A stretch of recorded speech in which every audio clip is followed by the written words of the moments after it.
Welcome into A to Z Sports Prime Time on this Wednesday, December the 18th. It's lovely to have you in for another episode of the Prime Time program. We had a little bit of a viral moment at today's press conference. There was a lot of discussion being had, obviously, but the thing that came out of this conversation, of this press conference that we had, was not really about the benching of Will Levis. It was about Brian Callahan's reaction to a question he got asked about the physical or mental toughness, both, honestly, of his football team. And he kind of blew a gasket, Brian Callahan did today. He said it in a very, calm, largely calm. I mean, I've dealt with Mike Vrabel before, so I've seen, because losing effing sucks, Gentry, versus this. So there's different kinds of blowing a gasket. But I think that with everything that we saw from Brian Callahan today, it's honestly the more interesting thing to talk about than the benching of Will Levis or anything that Mason Rudolph had to say, which is, just kind of the state of the Titans right now, that the TMZ stuff is more interesting than the actual football, but people have precious little reason to watch the actual football moving forward other than draft position. So why not talk about the coach who kind of, blew a fuse a little bit.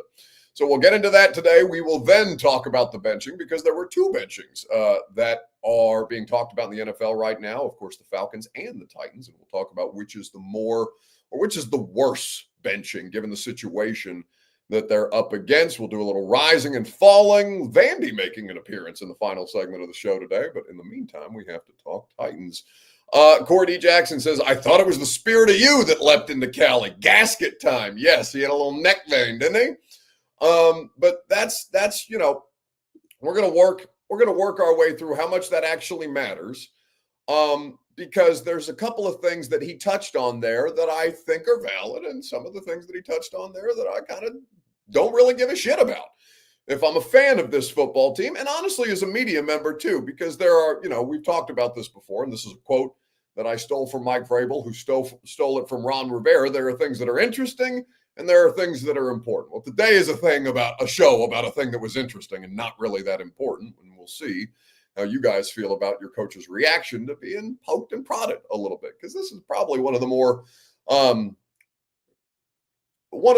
scrutinized press conferences. Scrutinized is the wrong word, but as the weeks go by, especially now that they've benched Will and Will is no longer the scapegoat, it's probably going to feel a little more knives out on all sides of these things, from the media with the coaches, or rather from the media with the organization, from the fans to the organization, the fans with the players, the fans with the coaches with us, like all these different things at this point. And we're going to see how cut out for all of this bullshit they are, because the finish line is still about less than a month away, 3 weeks away. And in the meantime, they're going to have to steel themselves a little bit and see if they're capable of finishing much stronger and potentially doubling their win total if they're capable of doing such things. So we'll talk about this together. Before we dive in to that, need you guys to share this show around on Facebook, YouTube, Twitter, and on Twitch in the comments section. We would welcome your participation. Share the show if you're so inclined. And once you've done that, more of you guys will trickle in here, and we'll go ahead and get this thing started and talk about Brian Callahan's rant and whether you agree or disagree that the Titans are allegedly mentally and physically soft. Welcome into A to Z Sports Prime Time from the Zen Sports Studios. I'm your host, Buck Rising. Hello, welcome in. And I'm happy, as always, to be presented to you by Zen Sports. Promo code ATOZTN gets you in on all the action, up to $100 on your no-danger first wager at zensports.com. By Two Rivers Ford, the South's most trusted Ford dealer. Go to Two Rivers Ford in Mount Juliet or online at tworiversford.com. And by TrueMav Fitness. TrueMav Fitness in the Gulch, where I think I may go at 6 a.m. tomorrow because they got a little core workout that I'm interested in. And the more that I've been traveling and doing football stuff and eating great meals on the road and things like that, I could use a little more core work in my life. So I'll be at TrueMav Fitness tomorrow. You can get your first workout free at TrueMavFitness.com for more information. So Brian Callahan, obviously the reason that we were going to be at Titans press conferences and locker room today anyway, because Will Levis got benched. And also it's a practice week. And just because their season has been over for several weeks at this point doesn't mean that our jobs are done at this point. The job really never ends, which is fine. Just as their job never ends as a coach, as a player, as a front office member, as a salary capologist, or whatever else you may be within the business of football. The business of football really never stops except for those 6 weeks when everybody in the league goes on vacation. And even then, that only lasts about 3 weeks or 2 weeks once the coaches come back from vacation after the July 4th holiday. So anyway, we're not here to talk about the calendar. We're here to talk about the coach, because the coach was the most interesting thing to happen today. Not the benching of Will Levis, because we all knew that was coming. But Callahan was asked a question about the team's toughness, and he had a bit of a rant today that's making the rounds across the internet. The question that I am going to ask you on Facebook, YouTube, Twitter, and on Twitch is this: what was your reaction to Brian Callahan's press conference? And we'll play a clip of that here in just a second, right after I remind you that your Two Rivers Ford take is made possible by Two Rivers Ford, the South's most trusted Ford dealer. Quality American-made Ford vehicles, award-winning customer service is what they offer. TwoRiversFord.com for more information. So obviously Callahan starts the press conference today talking about first injuries. Then, obviously news got out on Tuesday. We're making a change at quarterback. We're going to go with Mason. We're going to have Will be the backup. Answers a lot of questions, doesn't answer a lot of questions about that, because many of the questions, for example, I had a question about, well, okay, do you, not just Callahan, but do you and your coaching staff also feel the weight of that change, because you came in here excited to work with this young quarterback that your owner mentioned in her statement when she fired Mike Vrabel about why it was so critical to maximize this promising young quarterback. And that whole progress took a shit. It's been a disaster. Will Levis is worse than he was last year, and I don't think it's entirely on Will Levis, even though a lot of it, the vast majority of it, is on Will Levis, the offensive-minded, quarterback-centric coaching staff that was brought in specifically to maximize him and to modernize offense in Tennessee has been an outright disaster.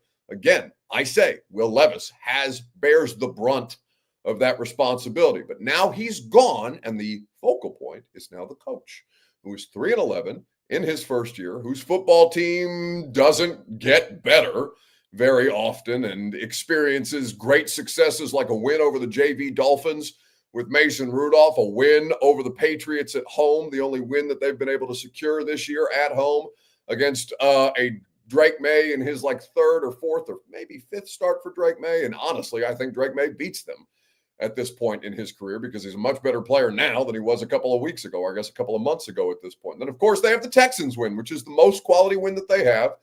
And Will Levis went out there and outplayed C.J. Stroud, and the Texans offense has been kind of herky-jerky, even though they seem like they've got some things figured out on the offensive line that's allowed them to stabilize a little bit. That's a quality win, and I won't take that away from them, but that's one. And we are now heading into week 16, and the quarterback has been benched, and now the coaching staff is 100%, without question, coaching for their jobs. So when all of these things are being poked and prodded, and we're treating you more like a science experiment, you being the football team, we're treating you more like a science experiment than we ever have before, because, clearly there is some level of distrust from the fan base.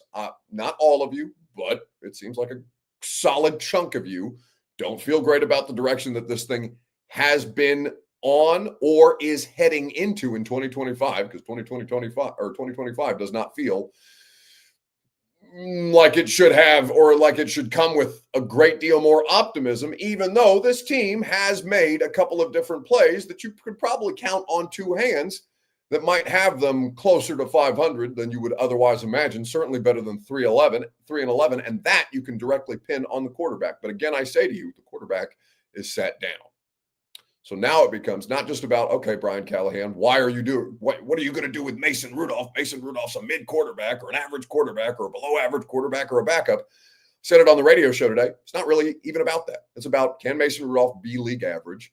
And can you, as the coaching staff, and it's not just Brian Callahan, but can you, as the coaching staff, show that you can coach a well-rounded football team when the quarterback is not actively nuking you? Because Mason Rudolph is not going to do the disaster level shit that Will Levis does so regularly, that directly led to 24 Cincinnati points. And honestly, that Tony Pollard's fumble 6 ended up counting because the Jordan Battle was a dope and let the ball go or knocked the ball out of his own hands before he crossed the goal line en route to a touchback. It would have been 31 points awarded due to turnovers by the Titans offense. And that last one wasn't on Will Levis, but sure as hell 24 points worth of turnovers were on Will Levis in that game. So if you remove the nuclear part of the situation out, how good of a football team can this be? Because now you've not made it about Will Levis. Now it's about everything else. And everything else is going to start and end with the head coach and the front office, who are very, very much now under the microscope because the boogeyman in Will Levis is no longer a real part of the equation. Whether he's feeling the heat or not, Brian Callahan, he did give a passionate response today. Some of you liked it. Some of you were critical of it. I'll tell you what I think of it here in just a second, right after I remind you that the Primetime program made possible by the Ashton Real Estate Group of RE/MAX Advantage. GaryAshton.com, your dream address without the stress, the intel edge you need to succeed. Gary Ashton is there for you. The official real estate agent of the Nashville Predators is GaryAshton.com. All right, Brian Callahan was asked a question, why don't I read directly from the transcript so I get this right? Because I want to get the exact phrasing of the question right. Bert, is the question included in the clip, perhaps, or is it just the response? It is just his response, sadly. Okay, well, that's fine. That's what we have the transcripts for, so I will endeavor to find that question and answer. Okay, so it's simply this. On his response, basically, he's asked to respond to people who have called this football team soft, and Brian Callahan was very happy to give a response. Did you respond to that idea? I mean, you really want to get me going today? Yeah, I think, to be honest with you, I think it's complete and total bullshit, if you want my honest opinion. These guys are tough fuckers, man. They go after it every day. They play hard as hell. And there's at no point have we ever put on tape at any point this season that this is a soft football team. Like, I can't even wrap my mind around how that would even be a conversation. I mean, just because we don't win games doesn't mean we're soft. These guys play their ass off. They play hard. They play physical. You can ask any team that plays against us that when they come off the field, they know they played us. Yeah, that makes me relatively angry that would be some presumption. That means you just don't watch the shit. You know, you don't do anything about it. That you don't know what you're talking about. You don't know what you're looking at. So I won't stand for. I'm not going to stand for anybody calling this football team soft. I think that's bullshit. So if there's opinions out there that feel that way, then they don't know anything about NFL football. So I'd like you to walk in there and call one of these guys soft and see what happens. This is not a soft football team at all, mentally or physically. And I think one of the things mentally that's really been impressive about the team is that the way that they keep fighting through the way that this season has gone. They've not shown at any point that they're not up to the task. They come out every day and work. They have. I mean, I'm really. You're gonna really get me going now. I mean, these guys come out here and they do everything possible to win games. And if there's any assumption anywhere that's outside of this building, again, we don't focus on all those things, but there's no possible explanation to say that this team is soft any way, shape, or form, mentally or physically. And the way that they go about their work it's insulting to me, to them, to everyone that works here. So I'm not that no chance ever in hell would I ever admit that to be the case, and neither would anybody in this locker room. So you can kind of shove that one right up your ass, to be honest. So I said it was cold in Washington. Which we did not include the PK follow-up, it seems, because you could hear Kaharski there following up with, well, Jarvis Landry's talking about how guys did not respond well in the cold in Washington, which we had that conversation. And I said, yet another aggregator, Ari. Ari just didn't want to include PK in that. I think that's the problem. Was that that they have a responsible for getting the videos? Yeah, so I took it off Ari's Twitter, and he's just not a big fan of PK. His whole world revolves around PK, so that's why he didn't include PK's question. Well, PK's whole world revolves around PK, which I love him dearly. He's a good friend of mine, but PK's going to be very disappointed that we cut him out of the question, or that Ari Myrov cut him out of the question. Either way, so what was your reaction to that rant? Because it was a bit of a rant, even if Brian Callahan, even when he's like passionate about something, he's got the bedside manner of a doctor. I trust him if he was a medical professional. As a football coach, we're still very much learning, right? And this is what these next 3 games are to find out. Okay, how good are you? Are you better than what your record indicates? Or are you 3-11 and in danger of losing your job if you don't show them something that makes them believe in you and your process and the people that you've hired and the front office that they've empowered and who spent $228 million around a quarterback that you benched and all these different things. PK's, so we talked about this. Do I think, let's start here. Do I think the Titans are a soft football team? No.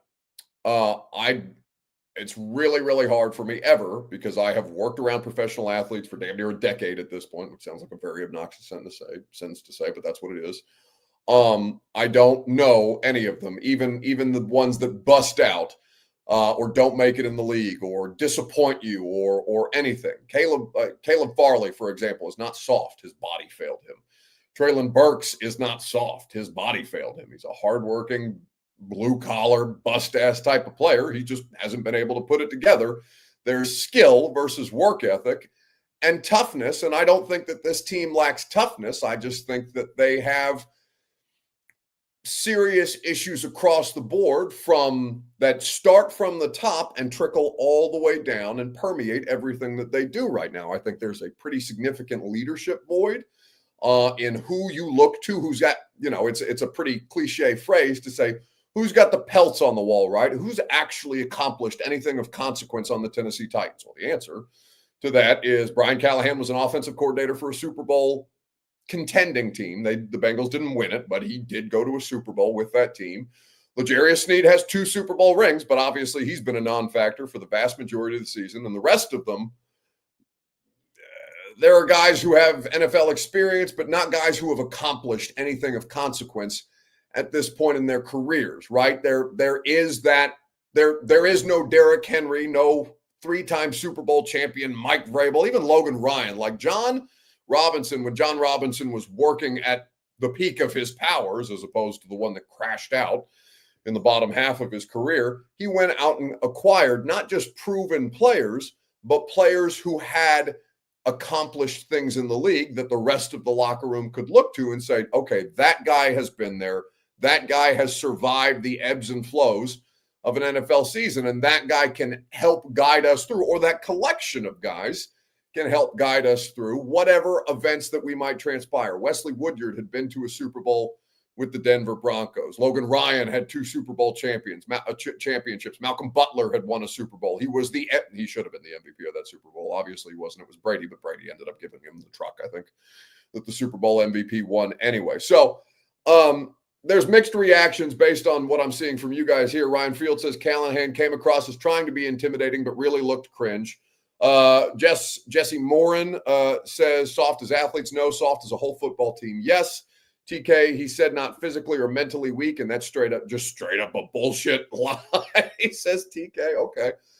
I don't see many of you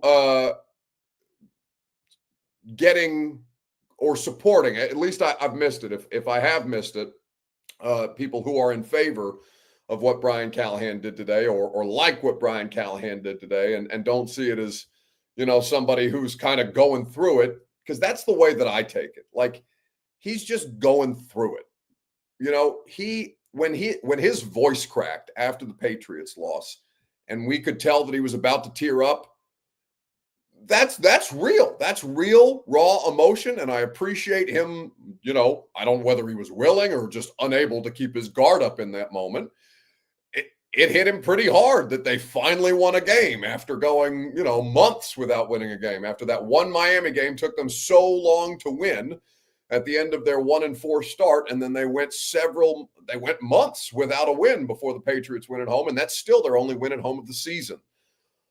CW says Vrabel would have just chuckled at this question. Matter of fact, would have never been asked it. No, nobody would have asked Mike Vrabel that question.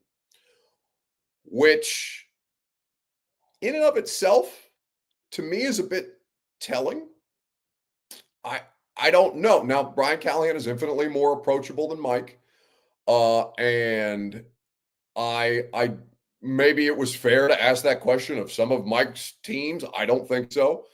But, maybe you have a difference of opinion whether Titans teams under Mike Vrabel were soft or not. But it never would have been asked. Never would have even come up. Never would have been thought that Mike Vrabel, leader of men, 3-time Super Bowl champion, bigger than you, tougher than you, stronger than you, meaner than you, is he coaching a soft football team? It's being asked of Brian Callahan, though. And that to me is not inconsequential. Now, his defense of the team is valid, and I don't think that again, Calvin Ridley, if you know anything about that dude's background, that is not a soft human being. L'Jarius Sneed, Jarvis Brownlee. Jarvis Brownlee has been shot. This man is not soft. He has seen more things and had more life experiences at 21 or 22 years old than the vast majority of us will ever or will never see in our lives. These guys come from some of the deepest, darkest places and use football as a means to get out of it. I don't call football players soft. But there is a significant problem with how they work together. And there is a significant problem in the lack of discipline that they seem to have, where this team is second only. I need to check the updated. Bird of the Ravens still the most penalized team in football at this point in the season. Yeah. The Titans, if they're not second, they're third. So there's a sloppiness to them, which does not mean that they're soft. And that's the thing that Jeff got upset with me about, because I called him and the defense sloppy during training camp, and he took issue with that. You guys remember we hashed it out and got through all those things, and Jeff understood my perspective and I understood Jeff's perspective. Sloppy is not soft. Soft is different. Are they well coached? Are they a cohesive unit? Are they a disciplined football team? Do they execute at a high level? Does their coaching staff operate as a plus from the sidelines? Are they an advantage in critical in-game decision-making situations? The answer to that has been a resounding no. They're 3-11. So to me, it's a non-discussion. I don't even know where the question came from, to be honest with you. I don't know who. I don't know a single person that's called this team soft. Apparently, Mike Herndon may have written it in an article, but I haven't read the article, so I don't want to comment on whatever Mike said. But again, that's one person. So, honestly, who gives a shit? It's a non-story. I don't even know why the question was asked today, other than you got a viral response, and maybe that's what was being gone for there, or whatever the case may be. But it's irrelevant. The idea of softness. It's a distraction. Again, interesting versus important. Interesting is Brian Callahan ranting about his football team. Important is the fact that they're 3-11 and they have things that fail them of great consequence in every game. Honestly, I wouldn't give a shit if they were soft or not, if they were better than 3-11. I don't think they're soft at 3-11. I think they're bad. I think they're top to bottom bad. So to me, it just provides a convenient excuse for anybody to puff their chest out and say, no, we're not soft and all these things, and be correct about it. I totally believe what he's saying, that they show up ready to bust their ass. I'm in that locker room 3 days a week. I know for a fact that it hasn't caved in on itself, because that would be evident to us. We ask these guys poignant questions every day. At 3-11, it would be very easy to point fingers. I spent a good deal of time talking to Kenneth Murray about exactly that. In fact, considering the circumstances, I think they've held themselves together pretty damn well as a locker room. But frankly, I don't know that the locker room hasn't handled it better than Callahan. Because like the Patriots game, the Patriots win, right? Where Callahan was clearly emotional. And listen, he's a human being, but most NFL coaches sure as hell don't show you that they're human beings the way that this guy is comfortable doing, and that's fine. That's what we have talked about with modern day coaching and approaches, and feeling comfortable being yourself and all these different things. And that matters, by the way. That absolutely matters to any workspace. But it matters a hell of a lot less at 3-11. And the locker room, I think, has comported themselves. The locker room clearly has shown themselves to be more equipped to handle the difficulties here than I honestly think the coaching staff has. And that, to me, is not an overwhelming, shining reflection. So I appreciate his response. I appreciate that he was passionate. I take him to be genuine. I believe him to be a thoroughly genuine human being.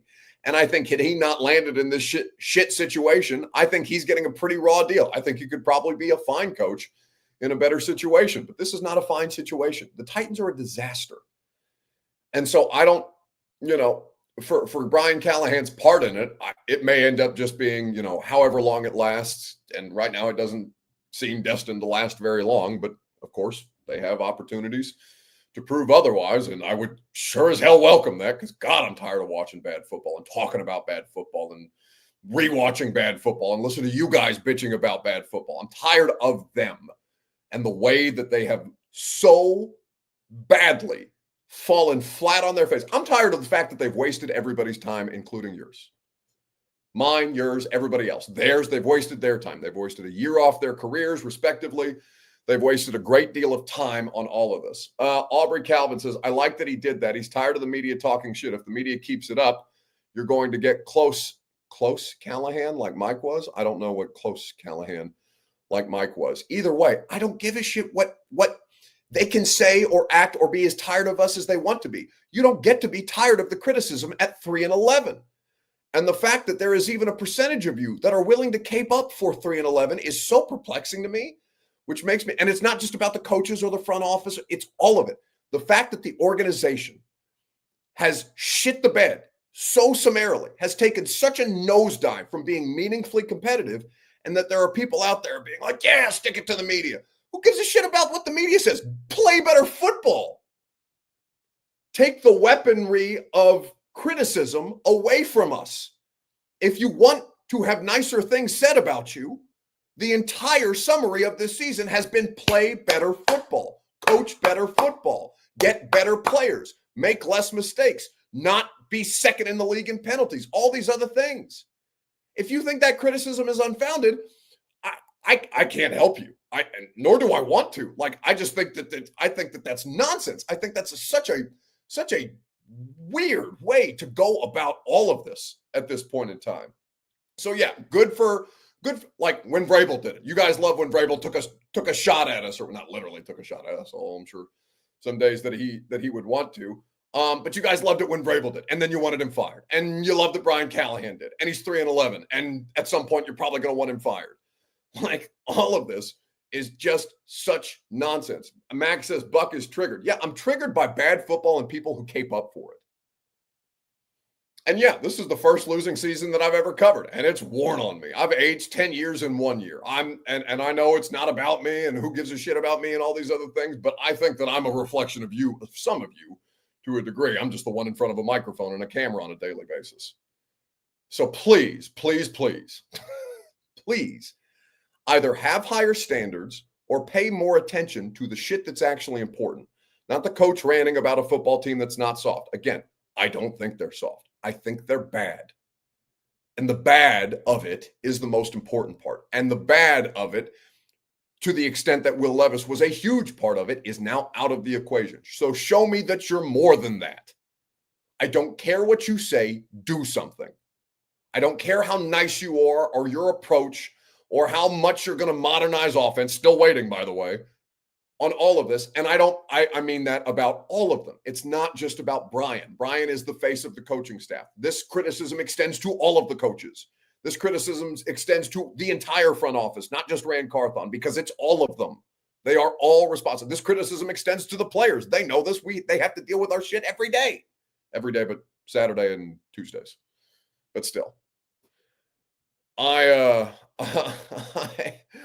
truly, truly, truly am so confused by the amount of people who are just so distracted by the idea of, well, we owe them better, or they need more opportunities. No, they need to do their jobs better. Everybody across the board. Please don't be distracted by just a clip from a press conference that went viral, when the real crux of it is, are you the right person to do this job? I don't know the answer to that question. I'm going to wait 3 more weeks. I'll wait till the end of the season to, talk about with you guys how I feel about it. We probably won't even do it on primetime on the Sunday night after the Houston Texans game, which is the last game, mercifully, of the NFL regular season. I've told you this, guys, before. I've never in my life, as a professional NFL commentator, reporter, all these other things, have wished football games away as badly as I've wished for this season to end, because it has been an entire waste of time for all of us. All of us. I almost gave out the phone number like I'm doing the radio show. Anyway. Well, let's see.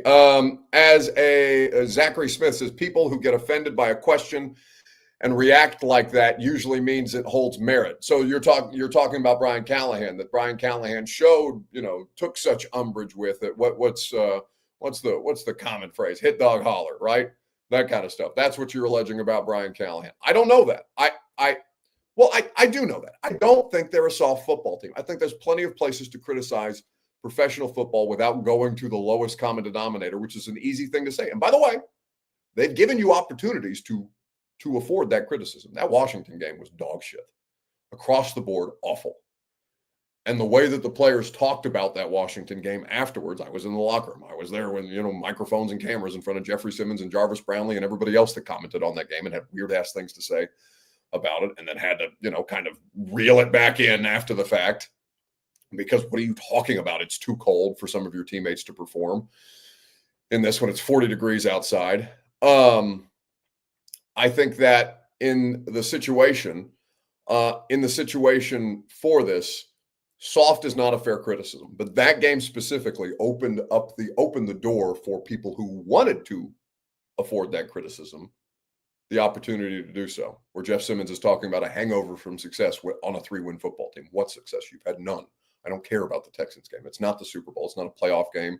It's not an AFC South title because you just let the Houston Texans walk to it. And maybe it was true. Maybe it was not. Maybe Jeff is just, God bless Jeff. He's just reaching for answers. And every time something happens, we go to talk to Jeff because he's the best player on the football team. And he doesn't have Derrick Henry or Ryan Tannehill or Mike Vrabel or DeAndre Hopkins to distract from the fact that he's the guy now. And that's tough. That's a tough spot to be in. I think it's been a learning curve for Jeff, to be honest. And, I think he's handling it the best that he can. And whether that's good enough or not, I don't know. I'll let you guys make that determination. But soft, they're not soft. They're undisciplined as far as the penalties go. They are not cohesive.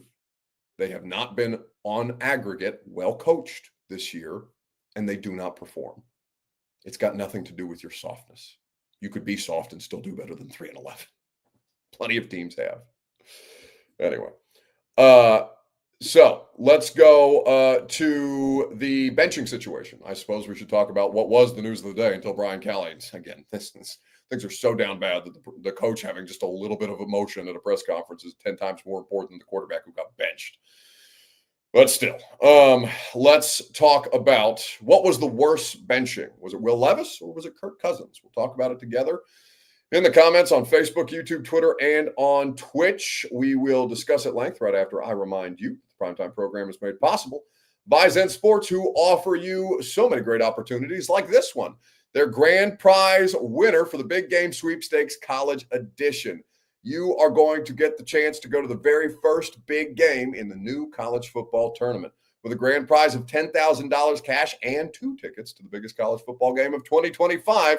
You can earn entries on every bet you place in December. It doesn't get much better than that. ZenSports.com/sweepstakes for more information. Zen Sports, where betting just got better. Make sure you use that promo code ATOZTN.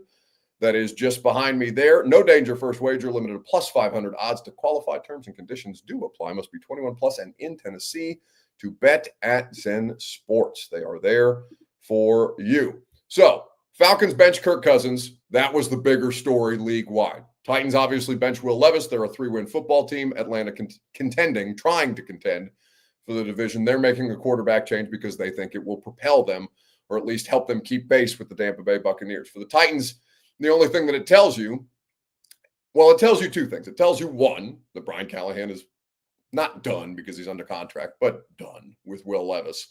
And 2, it means that Will Levis is in all likelihood not the franchise quarterback, which, many of you would have guessed or assumed or offered that, brilliant analysis or expertise many, many weeks ago before the actual decision to bench Will Levis was made. So those 2 things can be true. And they don't have to give up entirely on Will Levis. He's under contract for 2 more years and he's cheap. And Will Levis was quoted today as saying that he still believes that he can be a franchise quarterback for this team or another team somewhere in the NFL, provided that he gets the opportunity. And he, talked about, I thought he was very mature in the way that he handled it today, because it would have been a very uncomfortable situation to answer our questions about, losing his job and losing it the way that he did. And how bad it's been all season long. And the fact that this guy has had very, very few moments of actual positivity to kind of build upon, right? And I hate that for anybody. That's a real, I don't wish what Brian Callahan's gone through on anybody. I don't wish what Will Levis has gone through on anybody. I don't wish what's happened to Jarvis Brownlee on anybody. This has been awful, awful. And the parties involved are not bad people. They're just not doing their jobs at a very high level at this point in time. Jarvis Brownlee, I think has done a really good job for a fifth-round corner, so I shouldn't include Jarvis in that group, but you understand what I'm saying. So, who's had the worst benching situation, the Titans or the Falcons? The answer to that question, I think, is fairly cut and dry, but I'd be curious to hear what you all have to say about it, because I think the answer is clearly and obviously Atlanta. Coach let me know yesterday that going to make a change at quarterback. It's pro football, and there's a standard that I have for myself, that the team has for me, that unfortunately I wasn't playing up to that standard consistently enough, and so it is what it is, and you roll with it, and now you still get ready, one play away kind of a thing, and support Mike, and just try to help our team, be able to find a way to win these last three to get in the playoffs, and that's what it's all about. So that's my focus, and take any questions you have. They gave that man $100 million guaranteed to bench him in season. He's on a multi-year deal, Kirk Cousins. The Falcons situation. Now, here's the thing. They have both the foresight and, the opportunity to do okay because they have Penix.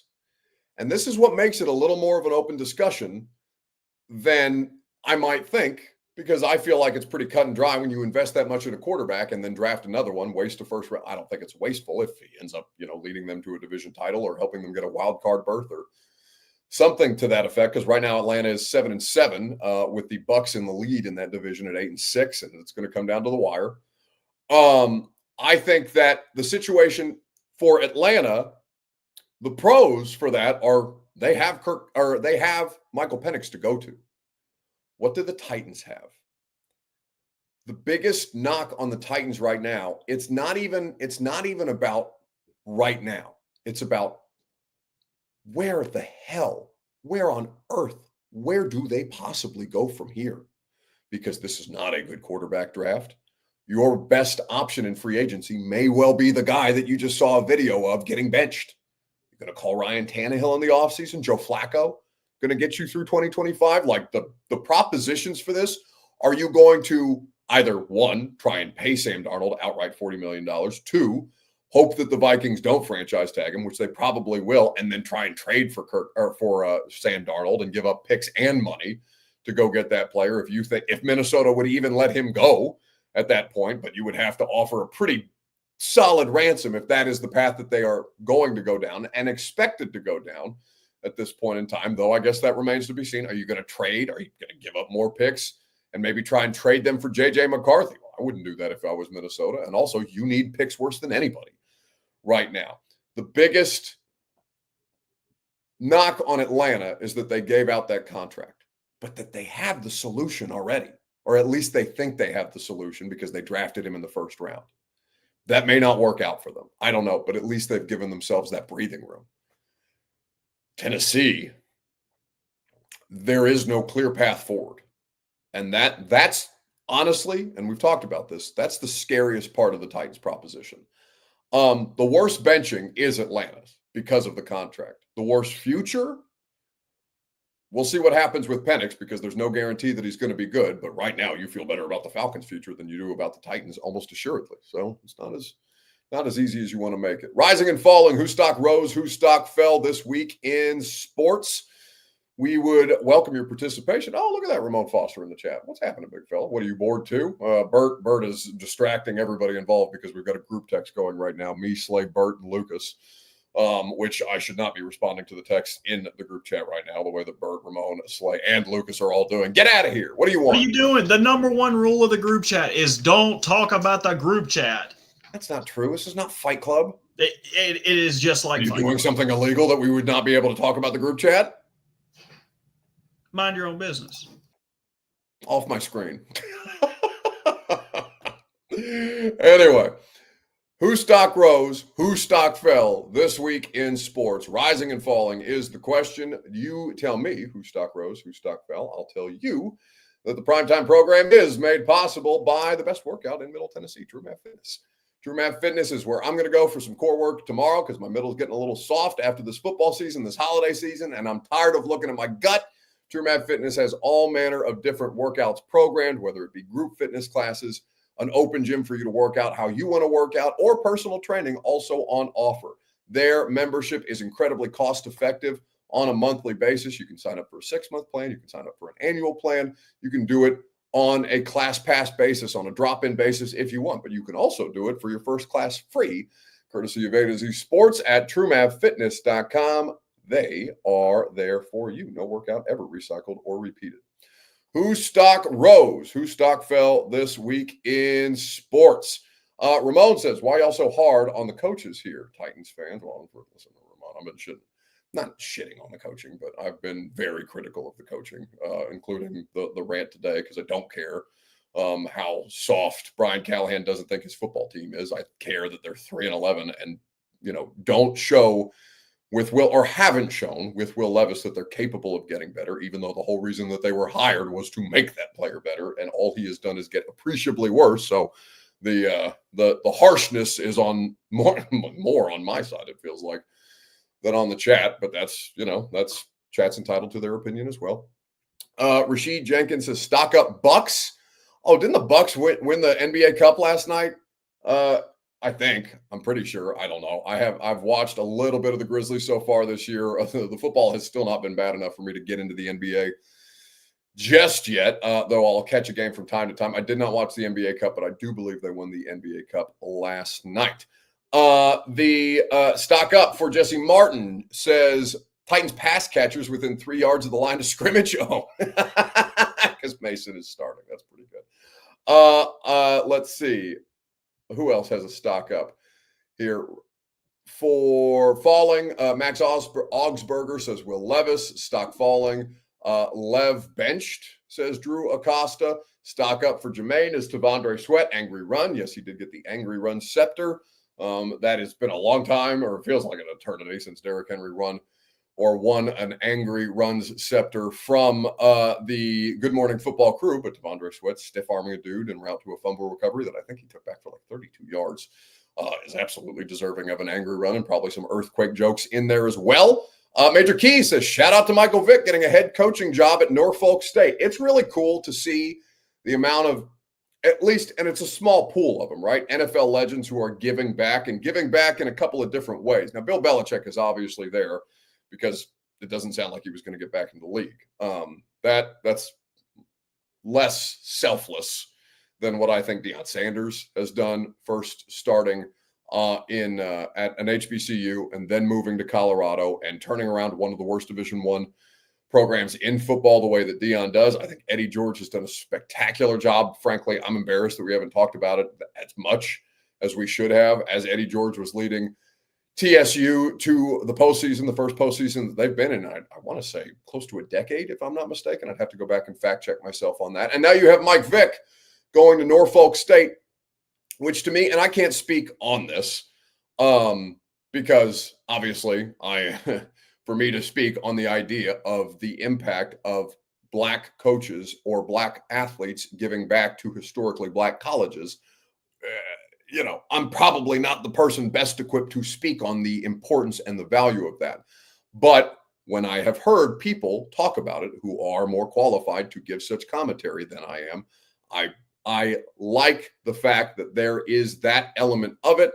I am 100% in support of it. I hope that Mike Vick has great success, the way that Eddie George has gone on to build or start to build a program at TSU over the past couple of years, the way that Deion has really upended the college football game and done so successfully, to his credit. I'll be honest, I'm as happy to see Deion succeed as I am anybody else in football, because he does it his way. He's loud about it. A lot of you don't like that he's loud about it, and I could give a shit because he's going to do it anyway, and he's done it. He's done it successfully.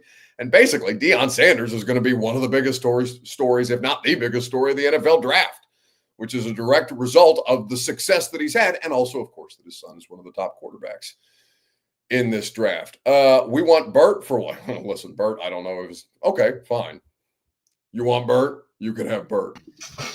What do you do? Why you gonna put the camera over right when I'm smelling my pits like that? All right, for me, who I think was the biggest riser this week. Is Vanderbilt getting Diego Pavia.